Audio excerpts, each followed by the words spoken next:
তুলেছিস? আচ্ছা, সবাই এখানে আছো। আজকে আমাদের অভিনেতার ইচ্ছায় সবাইকে একটুর মতো কান্নাকাটি করছিল, তো তারপরে আমাদের সিদ্ধান্ত হয়েছে আজকে নিঃশূন্য অঞ্চলে 25তম প্রদর্শন হলো এবং এটাই সম্ভবত শেষ প্রদর্শন হলো। এরপরে আর নাটকটা হবে না, এটাই অভিনেতার ইচ্ছা। আমরা আমি করবো না, অন্য কেউ করবো।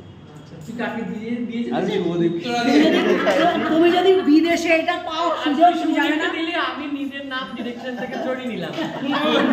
দিদা ডিরেকশন ওই ডাকো কি দিদা ডিরেকশন আমি মুগ্ধ আয় দিদা ডিরেকশন দেবে আর ও অভিনয় করবে।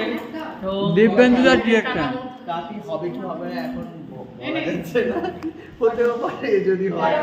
ভালো জায়গা ভালো কাজ পেলে নিশ্চয়ই হবে। এবারে হয়তো বিদেশে ওইদিকে থেকে ওইদিকে 25তম যে এদিকে আয়, এই নাটকে আমার থেকেও বেশি দিব্যেন্দুর কেক কাটা উচিত, কারণ দিব্যেন্দুর বেশি ইন্টারেস্টেড এটা নিয়ে। হ্যাঁ এই নাটকে সবথেকে বেশি ইন্টারেস্ট আমার, ডিরেক্টর থেকেও বেশি। এই দাঁড়াও, কেক কাটবে না।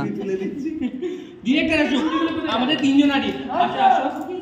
না না আমি নেই। আসো আসো, আমরা প্রাইজ পেয়েছি, আমরা প্রাইজ পেয়েছি এই নাটক নিয়ে। এই কাটটা কাটবে, আমি কাটছি, তোকে কাটতে হবে। আরে রাত শেষ, আমার তো শেষ। Happy birthday.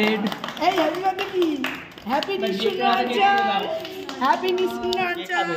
ধ্রুপদা খেলো কেন দাঁড়িয়ে?